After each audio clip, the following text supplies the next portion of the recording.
আসসালামু আলাইকুম। কেমন আছেন সবাই? আশা করি সবাই ভালো আছেন, সুস্থ আছেন। যে যেখান থেকে যুক্ত হলেন সবাইকে বিকেলের শুভেচ্ছা। আজকে আপনাদের আমার বাড়ির পাশে একটা সুন্দর দৃশ্য দেখানোর জন্য আসছি। আর আপনাদের কাছে অনেক কৃতজ্ঞতা, অনেক ভালোবাসা, অনেক কি বলবো, অনেক দোয়া আপনাদের প্রতি রইল। আপনারা যেভাবে আমাকে সাপোর্ট করে গেলেন আমি তাতে কৃতজ্ঞ। আজকে আমি 1000 পরিবারের মানে এলার এগ্রোতে আমাদের 1000 প্লাস সাবস্ক্রাইব হয়ে গেছে। এভাবে পাশে থাকবেন, এভাবে সঙ্গ দিবেন আশা করি।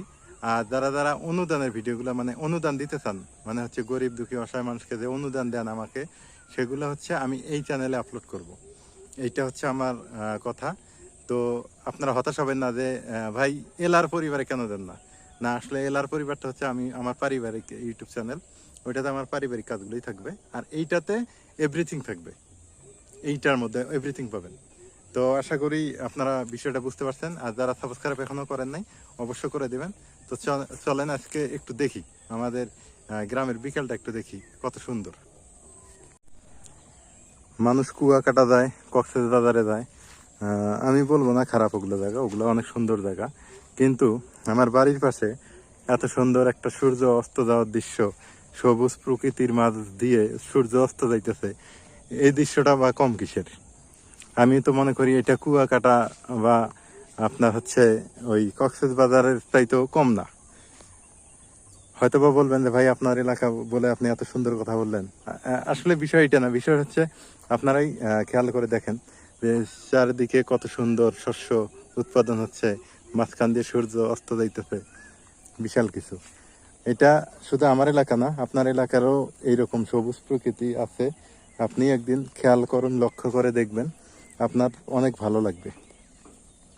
আসলে আমরা বাড়ির পাশে যে জিনিসটা আছে সেটাই কিন্তু খেয়াল করি না, এটাই খেয়াল করার দরকার আমি মনে করি। তো যা হোক, এখন আপনাদের এই দৃশ্যটা দেখাতে পারতেছি, এটাও কিন্তু বিশাল কিছু। এটা কিন্তু অনেক ভালো লাগার একটা জায়গা। দেখেন কত সুন্দর।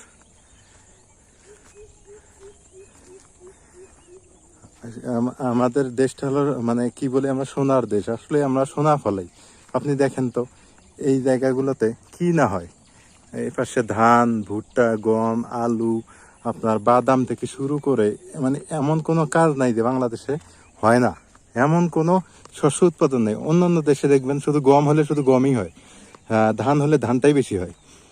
হ্যাঁ, কিন্তু আমাদের দেশটা এমন, আমাদের দেশে এমন মানে আবহাওয়া, এত সুন্দর ঋতু, মানে যা লাগাবেন তাই হবে। আপনার তিল থেকে শুরু করে যা লাগাচ্ছেন, কাঠবাদাম, কাজু বাদাম, সব হইতেছে। এই জন্য তো আমরা বলি যে সোনার দেশ আমাদের, সোনার বাংলা, আমি তোমায় ভালোবাসি। ছোটবেলায় এটা বুঝতাম না যে আসলে মানে সোনা দিয়ে ভরা আমাদের দেশ।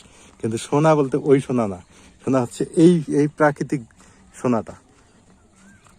এটা কিন্তু অন্য অন্য দেশে পাবেন না। আমাদের বাংলাদেশের পাহাড়ি অঞ্চলগুলোতে দেখবেন এমনিতেই কলা হইতেছে, এমনিতেই অনেক কিছু ফলের গাছ হইতেছে, কোনো পানি দেওয়া লাগতেছে না। তাহলে আল্লাহর কত নিয়ামত। আলহামদুলিল্লাহ, আলহামদুলিল্লাহ। এই আমাদের বাংলাদেশ। হ্যাঁ, বাংলাদেশের প্রকৃতি এত সুন্দর। এই যে কত সুন্দর দেখেন, এই দৃশ্যটা কি কম? আপনি কি মনে করেন? সূর্য অস্ত যাইতেছে, আর এখানে রোয়া ক্ষেত মানে ধান ক্ষেত, দুপাশে ভুট্টা লাগানো। হ্যাঁ, বিশাল একটা সুন্দর একটা দৃশ্য। এই দৃশ্যটা কম কিসে বলেন তো? এই জায়গাটা কোনো কমতি নেই, একদম ভরপুর একটা সুন্দর জায়গা। এই দিকটা দেখেন, এই দিকটা অনেকটা সুন্দর আসলেই। কি সুন্দর প্রকৃতি, কি সুন্দর পরিবেশ, সব মিলে অসাধারণ, অসাধারণ। মন ভরে যায় এগুলো জায়গা দেখলে, মনটা ভরে যায়। গ্রাম যে সুন্দর তার আসল নিদর্শন এগুলো। এই কৃষি ক্ষেত খামার যদি না থাকতো তাহলে গ্রামকে আমরা সুন্দর বলতে পারতাম না। দেখেন কি সুন্দর ধান ক্ষেত, মন একদম ভরে যাইতেছে এই ধান ক্ষেত দেখে। মন মানসিকতা অনেকটা পরিবর্তন হয়ে গেল আমার এই ধান ক্ষেত দেখে। একটা ভালো লাগা কাজ করতেছে, একটা ভালো লাগার মানে ফিলিংস কাজ করতেছে এখানটায়।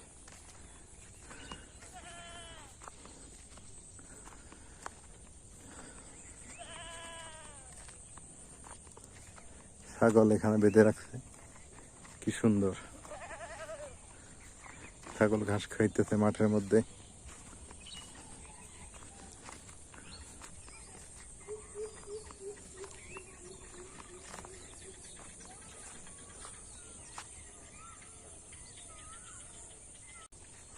আমার এই পাশটায় দেখতেছেন আপনারা, এই পাশটাও কিন্তু একটা সময় ছিল, আপনার হচ্ছে বাঁশঝাড়ে ভরপুর ছিল। তো মানুষ হচ্ছে কি এখন অনেকটা সচেতন, এখন হচ্ছে এই বাঁশঝাড়গুলো কেটে কেটে এখন হচ্ছে তারা ক্ষেত খামার বা অন্যান্য ইয়াগুলো লাগাইতেছে, ধান এগুলো করতেছে। কারণ জানে যে বাঁশ হচ্ছে বছরে একদিন বিক্রি করব, আর এই বাঁশ দিয়ে অতটা কাজে লাগে, অতটা কাজ না। এই জন্য বেশিরভাগ এখন মানুষ চিন্তা করতেছে কি যে না, আমাকে 3 মাস পর পর 6 মাস পর পর খাইতে হবে, সেটাই প্ল্যানিং করতে হবে।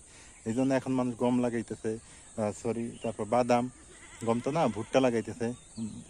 গমটা আমাদের এখানে নাই আর, কারণ হলো বৈরী আবহাওয়ার কারণে গমটা উঠে গেছে। এখন হচ্ছে দেখেন ধান লাগাইতেছে, তারপর ভুট্টা, তারপর হচ্ছে বাদাম, হ্যাঁ, তারপরে শীতকালীন সবজিগুলো লাগাইতেছে মানুষ। সবজির উপরে মানুষের এবার কিন্তু ঝোঁকটা বেশি আমাদের গ্রামটাতে।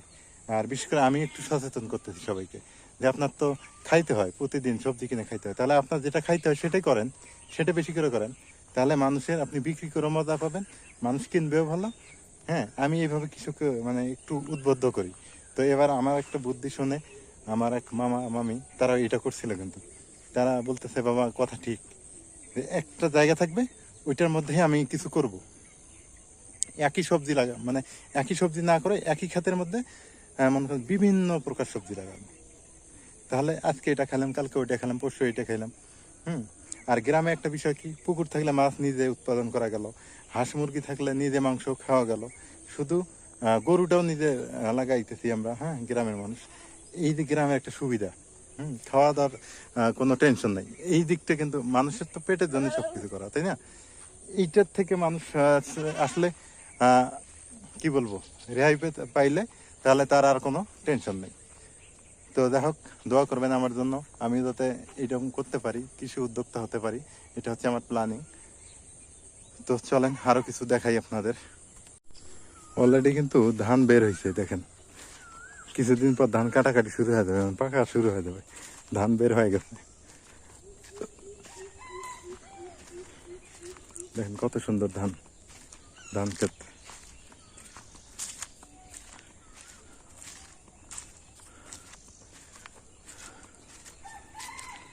ভুট্টা নিয়ে একটু কথা বলা দরকার। ভুট্টা আসলে কি হয়?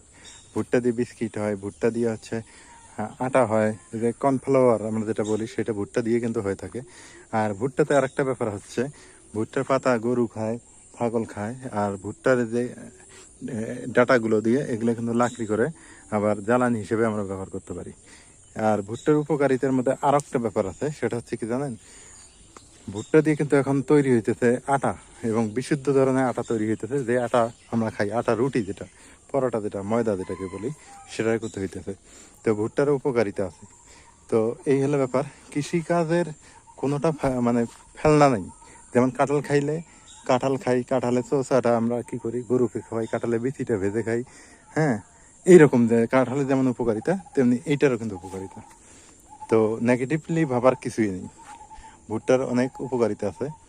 তো যাই হোক, আজকে আপনাদের এতটুকুই দেখানোর চেষ্টা করলাম।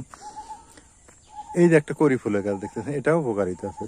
তো যাই হোক, সবাই ভালো থাকবেন, সুস্থ থাকবেন, এলআর এগ্রোর সঙ্গে থাকবেন। এলআর এগ্রোর ভিডিওগুলো কেমন হয় সেইটা জানাবেন, আর এলআর এগ্রোর পাশে থাকবেন, এবং যারা সাবস্ক্রাইব করেন নাই করে দিবেন, যারা করেছেন তাদেরকে অসংখ্য ধন্যবাদ। ছাগলের কথা বলতে বলতে ওই যে ছাগলের বাচ্চা। হাঁস মুরগি গরু ছাগল না থাকলে গ্রাম যেন সুন্দরই হয় না।